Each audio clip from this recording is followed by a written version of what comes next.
Assalamualaikum warahmatullahi wabarakatuh. Perkenalkan nama saya Faisal Altan, nanti ke jam terakhir 051. Saya dari kelas praktikum B, TRU 2024, dan di sini saya akan menjelaskan tentang FreeRTOS Advanced. Untuk yang pertama yaitu ada pengertian dan fungsi dari FreeRTOS Advanced. Nah, FreeRTOS Advanced Features merupakan kumpulan fitur lanjutan yang digunakan untuk meningkatkan efisiensi, sinkronisasi, komunikasi, serta pengelolaan sumber daya pada sistem embedded real-time. Fitur-fitur ini membantu pengembang membangun aplikasi yang lebih responsif, stabil, dan mudah dikembangkan dibandingkan hanya menggunakan teks dan queue dasar. Untuk fungsi penggunaannya yaitu yang pertama, mengoptimalkan penggunaan CPU dan memori, dan yang kedua, mempermudah komunikasi antar teks, yang ketiga, meningkatkan sinkronisasi sistem, yang keempat, mengurangi konflik akses resource, dan yang kelima, mendukung aplikasi real-time yang kompleks. Di sini fitur yang pertama itu ada event groups. Event groups merupakan mekanisme sinkronisasi yang menggunakan sekumpulan bit untuk merepresentasikan kondisi atau kejadian tertentu dalam sistem. Fitur ini memungkinkan sebuah teks menunggu satu atau beberapa event sekaligus sebelum melanjutkan eksekusinya. Dibandingkan menggunakan banyak semaphore, event groups lebih efisien karena beberapa kondisi dapat dipantau melalui satu objek.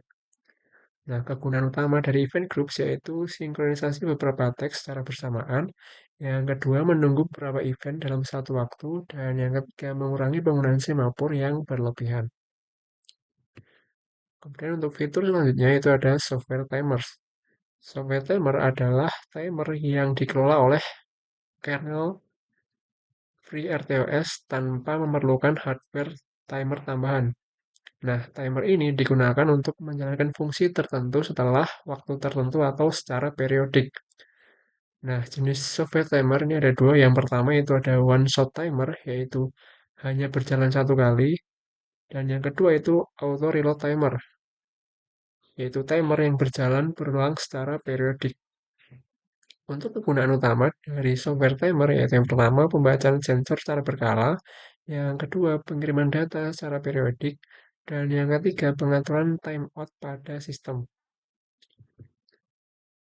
Selanjutnya pada fitur terdapat text notification. Text notification merupakan mekanisme komunikasi langsung antar teks yang lebih ringan dibandingkan dengan queue atau semaphore. Setiap teks memiliki notification value yang dapat digunakan untuk mengirim sinyal atau data sederhana. Untuk keunggulannya yaitu sangat cepat, yang kedua menggunakan memori yang sangat kecil, dan yang ketiga overhead system rendah. Dan kegunaan utamanya yaitu komunikasi antara ISR dan teks, yang kedua pemberian sinyal event sederhana, dan yang ketiga yaitu penggantian binary semaphore pada beberapa kasus. Untuk fitur selanjutnya yaitu ada semaphore, mutex, dan priority inheritance. Untuk semaphore adalah semaphore pada FreeRTOS digunakan untuk sinkronisasi antar teks maupun antara interrupt dan teks. Binary semaphore digunakan sebagai sinyal sederhana antara dua proses, yaitu counting semaphore digunakan untuk menghitung jumlah sumber daya atau kejadian yang tersedia, sedangkan recursive semaphore memungkinkan teks yang sama memperoleh semaphore berkali-kali sebelum melepaskannya. Dan mutex, dan di sini ada mutex dan priority inheritance. Mutex digunakan untuk melindungi resource yang digunakan bersama oleh beberapa teks seperti LCD, UART, atau file system. Berbeda dengan semaphore, mutex memiliki mekanisme priority inheritance untuk mengatasi masalah priority inversion. Nah, priority inversion ini terjadi ketika teks prioritas tinggi harus menunggu teks prioritas rendah yang sedang menggunakan resource tertentu. Melalui priority inheritance, FreeRTOS akan sementara menaikkan prioritas teks rendah hingga resource tersebut dilepaskan. Nah, manfaat dari mutex and priority inheritance ini adalah yang pertama, melindungi resource bersama, yang kedua mencegah konflik akses data, dan yang ketiga mengurangi keterlambatan pada sistem real time. Selanjutnya untuk fiturnya itu ada memory management dan static allocation. Memori manajemen pada FreeRTOS bertanggung jawab mengatur alokasi memori yang digunakan oleh teks, queue, CMapper, dan objek kernel lainnya. FreeRTOS menyediakan beberapa skema pengelolaan heap yang dapat dipilih sesuai kebutuhan aplikasi. Jenis memory management yaitu ada 5. Yang pertama ada heap 1, yaitu sederhana dan tanpa fungsi free. Kemudian ada heap 2, yaitu mendukung free, tetapi dapat mengalami fragmentasi. Dan yang ketiga itu ada heap 3 yang menggunakan malloc dan free standar. Dan yang keempat paling umum digunakan karena lebih efisien. Dan yang kelima yaitu heap 5_5, yaitu mendukung beberapa area memori sekaligus. Tujuan digunakan memori management yaitu yang pertama mengoptimalkan penggunaan RAM, dan yang kedua mengurangi fragmentasi memori, dan yang ketiga menjamin stabilitas sistem. Kemudian ada static allocation, yaitu metode alokasi memori yang dilakukan saat proses kompilasi sehingga tidak memerlukan alokasi dinamis saat program berjalan. Untuk keuntungannya atau fungsinya yaitu tidak terjadi fragmentasi memori, kemudian penggunaan memori lebih terprediksi, dan cocok untuk aplikasi yang membutuhkan keandalan yang tinggi. Contoh aplikasinya yaitu pada sistem otomotif, perangkat medis, dan sistem kontrol industri. Kemudian untuk fitur selanjutnya ada message buffer dan stream buffer. Message buffer digunakan untuk mengirim data dengan ukuran yang bervariasi antara satu pengirim dan satu penerima. Fitur ini sangat cocok untuk pertukaran pesan yang panjangnya tidak tetap. Keunggulan dari message buffer yaitu yang pertama mendukung data berukuran variabel, yang kedua pengelolaan pesan lebih fleksibel, dan yang ketiga overhead lebih rendah dibanding beberapa queue. Kemudian untuk contoh aplikasinya yaitu pengiriman string hasil pembacaan sensor dan pertukaran data antar modul komunikasi. Untuk stream buffer sendiri yaitu digunakan untuk mentransfer data secara kontinu dalam bentuk aliran byte. Berbeda dengan message buffer yang mengirim pesan utuh, stream buffer mengirim data sebagai stream tanpa batas pesan tertentu. Kegunaan utama dari stream buffer yaitu yang pertama untuk komunikasi UART, yang kedua untuk Bluetooth, dan yang ketiga untuk serial data streaming. Nah, keunggulan dari stream buffer ini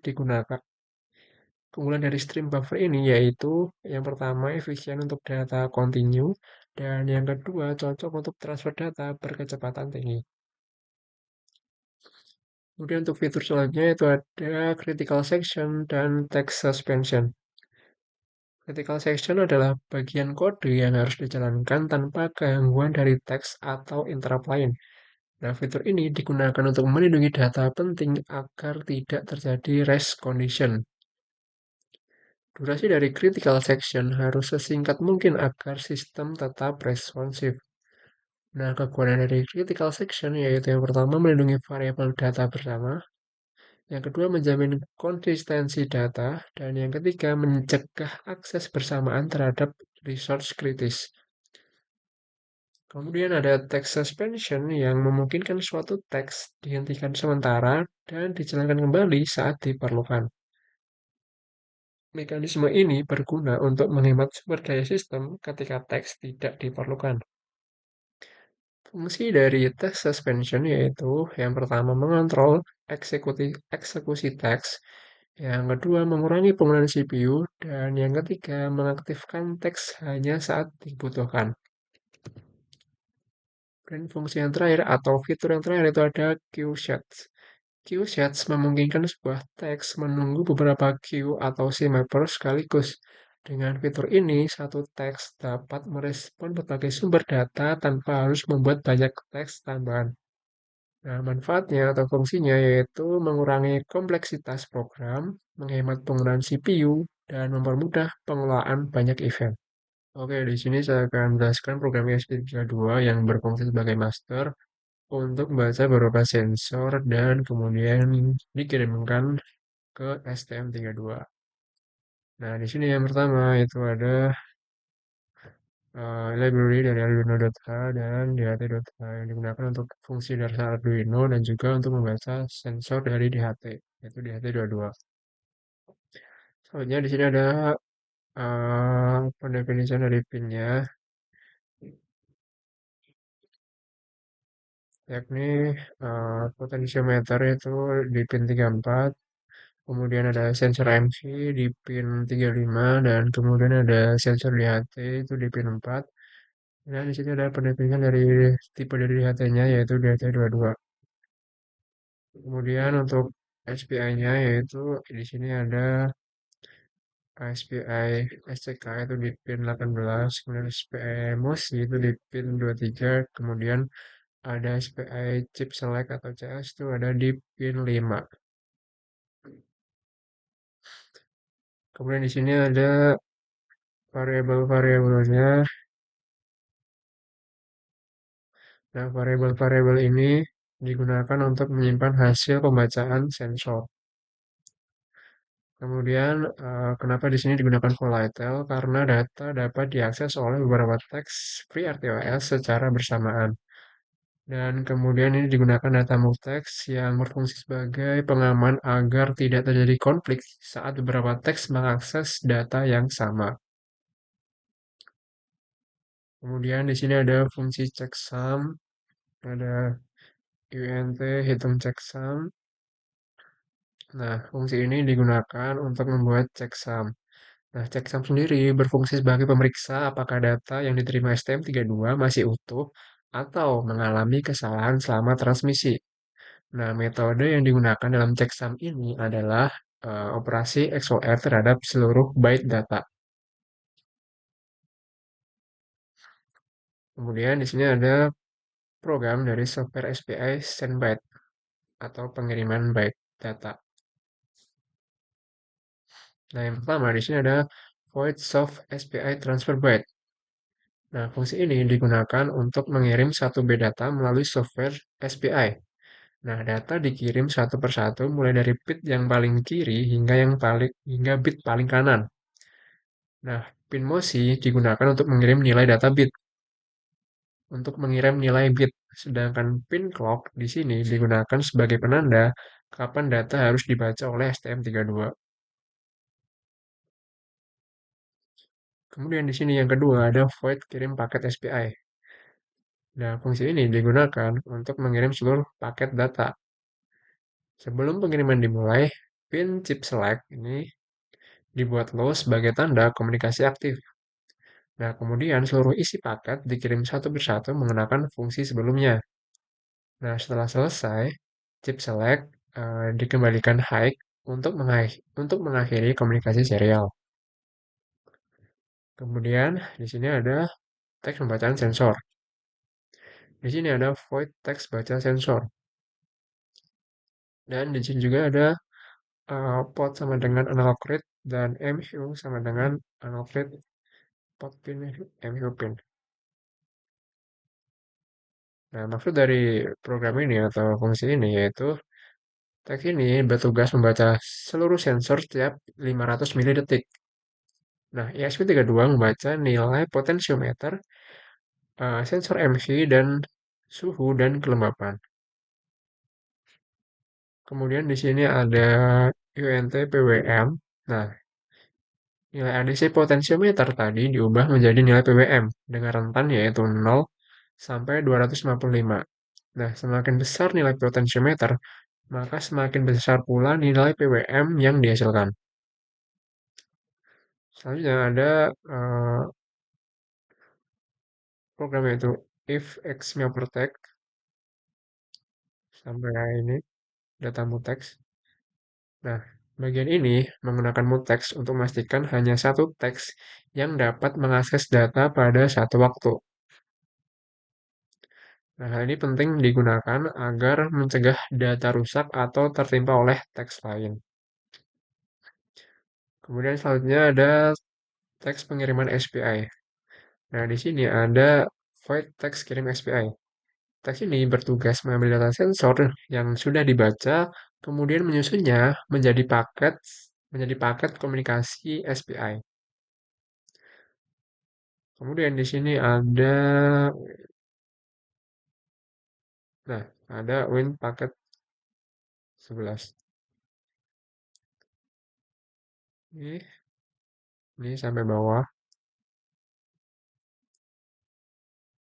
Nah, poin paket sebelah sini sampai yang bawah ini itu adalah data sensor disusun menjadi paket berurutan 11 byte. Nah, byte pertama berisi header 0 kali A2 atau AA yang digunakan sebagai penanda awal paket. Kemudian byte terakhir digunakan atau terakhir diisi oleh checksum untuk validasi data. Kemudian di sini ada kirim paket SPI. Itu digunakan setelah paket selesai dibuat, maka seluruh data dikirim ke STM32 melalui software SPI. Nah, proses ini dilakukan selama atau setiap 1 detik. Kemudian ada text serial. Di sini ada void text serial monitor. Terus di sini ada serial port ADC dan MU ADC. Ada suhu juga, ada kelemapan juga. Nah, pokoknya text monitor ini digunakan untuk monitoring. Nah, seluruh data sensor ditampilkan ke serial monitor, sehingga pengguna dapat melihat kondisi sistem secara real time. Kemudian di sini ada setup system, kita buat setup. Nah, di bagian ini dilakukan inisialisasi sensor di HT22 dan pembuatan mutex yang akan digunakan oleh seluruh teks. Kemudian di sini juga ada text create. Nah, di sini FreeRTOS membuat 3 teks utama, yaitu teks pembacaan sensor, kemudian ada teks pengiriman SPI, di sini ada teks kirim SPI, yang awal itu ada teks pembacaan sensor, dan yang ketiga itu ada teks monitoring serial atau serial monitor. Nah, ketiga teks tersebut berjalan secara paralel sehingga sistem menjadi lebih efisien. Oke, di sini saya akan menjelaskan program STM32 sebagai slave. Di sini yang pertama ada Arduino H yang digunakan untuk library utama, yang di situ menyediakan fungsi dasar Arduino seperti pin mode, digital write, analog write, attack interrupt, dan lain sebagainya. Kemudian di sini ada where.h yang digunakan untuk komunikasi I2C antara STM32 dengan LCD, dan kemudian di sini ada input input kristal underscore I2C.h yang digunakan untuk mengendalikan LCD 16 kali 2 berbasis modul I2C sehingga proses penampilan data menjadi lebih sederhana. Nah, kemudian yang selanjutnya di sini ada liquid crystal underscore I2C terus 0 kali 27,16,2. Nah, di sini dibuat objek LCD I2C dengan alamat 0 kali 27 dan ukuran 16 kolom serta 2 baris. Nah, LCD ini digunakan sebagai media tampilan utama untuk menampilkan data yang diterima dari SP32. Nah, kemudian selanjutnya di sini ada pin STM32-nya. Nah, di sini didefinisikan pin-pin yang digunakan di STM32. Ini ada pin PA4 yang digunakan sebagai chip select, kemudian ada pin PA5 yang digunakan sebagai clock, kemudian ada pin PA7 yang digunakan sebagai MOSI, dan kemudian ada pin PA8 yang digunakan untuk mengontrol LED menggunakan PWM. Dan kemudian yang selanjutnya di sini ada variabel penyimpanan datanya. Di sini ada ADC port, kemudian ADC MQ untuk sensor MQ, ini untuk suhu, untuk kelembapan, dan ini untuk PWM LED.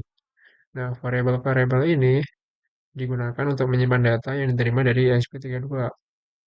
Nah, data yang disimpan meliputi dari nilai potentiometer, kemudian dari sensor MC, kemudian untuk suhu, kelembapan, dan juga nilai PWM. Kemudian di sini ada volatile, jumlah paket masuk, dan volatile untuk jumlah byte masuk.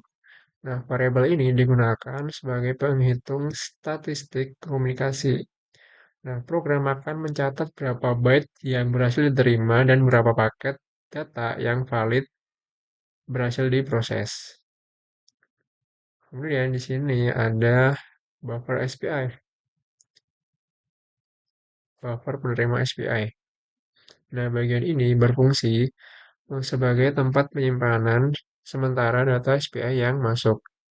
Nah, karena data dikirim bit per bit, maka STM32 perlu mengumpulkan terlebih dahulu setiap bit hingga menjadi satu byte penuh. Setelah itu, byte tersebut dimasukkan ke dalam buffer hingga paket lengkap diterima.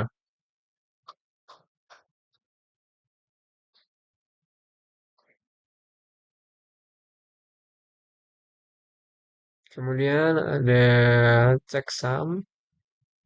Ini digunakan untuk menghitung checksum dari data yang diterima.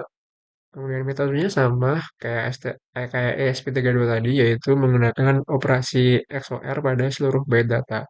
Nah, dengan cara ini STM32 dapat memverifikasi apakah data yang diterima benar atau masih valid atau mengalami kesalahan pada saat transmisi. Kemudian ada reset buffer. Nah, di sini ada void reset SPI buffer. Fungsi ini digunakan untuk mengosongkan buffer penerimaan data. Biasanya dipanggil ketika proses komunikasi SPI baru dimulai. Tujuannya agar data lama tidak tercampur dengan data yang baru. Kemudian ada interrupt untuk chip select. Di sini ada void ISR underscore CS underscore change. Nah, fungsi ini eh, atau ya fungsi interrupt ini akan aktif ketika kondisi pin chip select berubah. Nah, saat chip select menjadi low, STM32 menganggap ESP32 akan memulai mengirim data baru. Nah, karena itu, buffer dibersihkan terlebih dahulu atau di reset terlebih dahulu. Kemudian ada interrupt clock SPI. Nah, di sini ada void ISR underscore SCK underscore rising. Nah, ini adalah bagian penting pada program. Interrupt ini akan aktif setiap kali terdapat sinyal clock dari ESP32. Nah, setiap pulsa clock menandakan ada satu bit data yang harus dibaca dari pin MOSI.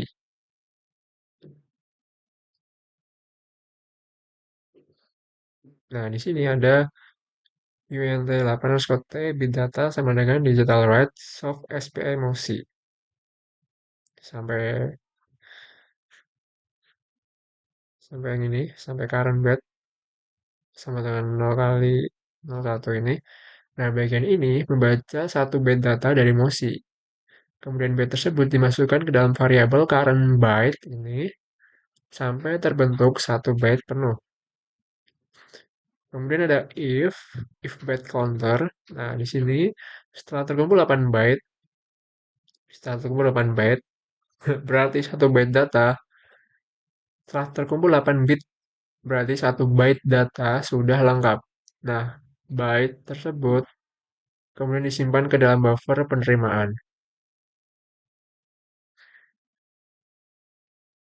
Ya, selanjutnya ini ada if byte index.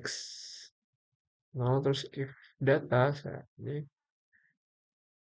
Nah, fungsi dari program ini yang if byte index sama if data, yaitu STM32 akan mencari header dengan nilai 0 kali AA atau A2. Nah, header ini digunakan sebagai tanda awal paket data. Jika byte pertama bukan 0 kali AA, maka data akan diabaikan. Nah, dengan cara ini, STM32 dapat tetap sinkron dengan data yang dikirim oleh ESP32.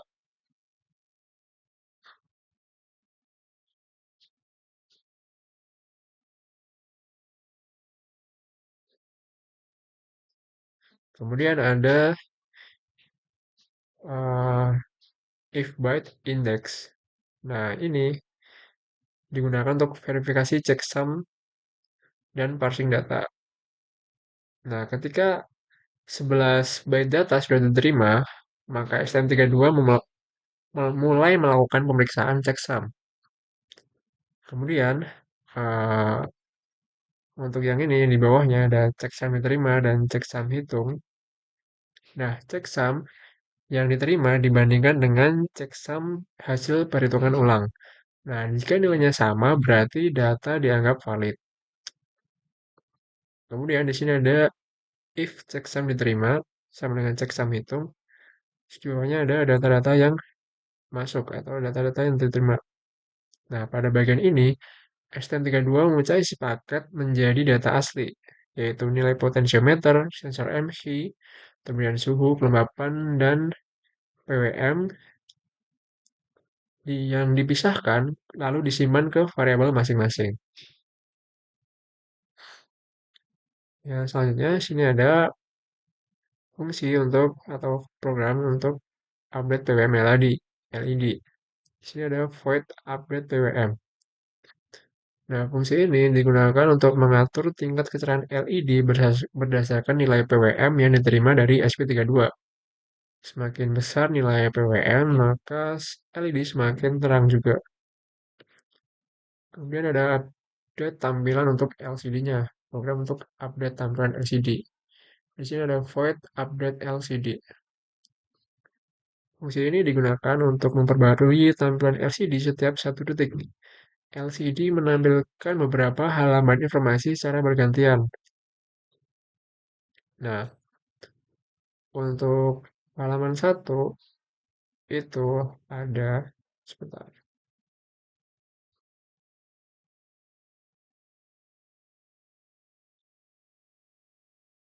Untuk halaman 1, nah itu ada menampilkan nilai dari potensiometer dan persentase dari ya, persentase dari PWM LED. Nih, ini potensiometer dan ini untuk LED-nya. Kemudian untuk halaman 2 di sini tuh menampilkan nilai sensor MV. Nah, program juga memberikan nilai atau status kondisi udara, di mana MV kurang dari 1500 itu aman, kemudian MV kurang dari 3000 itu waspada ya, kurang dari 3000 itu waspada, dan MV lebih besar atau sama dengan 3000 itu bahaya. Kemudian untuk halaman 3, halaman 2, cuma kan tadi dari 0 ya, jadi saya ngitungnya nggak dari 0, dari 1, ya udahlah. Ya pokoknya untuk halaman selanjutnya atau halaman 3, berdasarkan perhitungan saya, tapi kalau dari program sih halaman 2 ya, karena dari awal tuh ada halaman 0. Ini digunakan untuk menampilkan suhu dan kelembapan yang dikirim oleh ESP32. Kemudian di sini ada voice setup atau setup sistemnya. Di sini eh, pada bagian setup dilakukan seluruh proses inisialisasi sistem, mulai dari konfigurasi LCD to C, kemudian konfigurasi pin SPI, pemasangan interrupt, hingga konfigurasi PWM LED. Nah, setelah seluruh perangkat siap, LCD akan menampilkan pesan ready dan sistem mulai menunggu data dari SP32. Nah, di sini ada fungsi loop yang digunakan atau fungsi loop yang agar atau program hanya menjalankan dua fungsi utama, yaitu memperbarui PWM LED dan memperbarui tampilan LCD. Sedangkan proses penerimaan data SPI dilakukan secara otomatis oleh interrupt sehingga tidak perlu diproses di dalam loop. Oke, ini Nah, ini adalah merupakan percobaan terakhir program atau modul terakhir dari untuk sistem embedded, ESP sebagai yaitu implementasi master. multitasking dengan Di sini ESP sebagai FreeRTOS master antara dan ESP slave-nya itu dan STM32. STM32. Nah, di sini komponennya Nah, ini ada merupakan program IHT22, dari MQ7, ESP32 sebagai master. potentiometer, LED, Di situ ESP, terdapat STM, dan pin, I2C. data sensor dan Nah, di sini sebagainya. kita menggunakan ADC. Percobaan itu ada ADC, DAC, Dan SPI. kemudian SPI itu antara ini adalah ISP dan program STM32 STM. sebagai Terus slave. ada I2C di sini. Nah, ini DAC. DAC-nya tuh dari potensio, ya dibaca ke ini PWM dari LED. Mengubah kecerahan LED dari apa? Iya, potensio. Nah, ini adalah Nah, terus cara tampilan dari kerjanya. serial monitor. Dari data Nah, ini yang si diperoleh oleh ESP ISP itu kemudian membaca dikirimkan sensor ke slave yaitu BHT22, STM32. Tampilan MQ7 di serial sama monitor nilai contohnya ADC seperti ini. ya, potensio. Nah, terus kemudian dikirim ke STM32. Nah, nilainya ini ditampilkan ke ini I2C. Ini ya, ada nilainya potensio, temperatur, humidity. Nah, status dari Kecerahan LED. ya kecerahan LED itu bisa dikontrol dari sini ya, potentiometer. Udah itu. Nah, di sini nilai pembacaan ADC-nya itu akan berubah. Nah, di sini dia potensial nilainya akan 0 ya. ADC-nya. Iya. Kecerahan juga 0. Iya, kecerahan juga 0. ADC-nya, PWM-nya. Terus udah. Udah Tidur aja. 2 menit. Oh ya. Oke, terima kasih.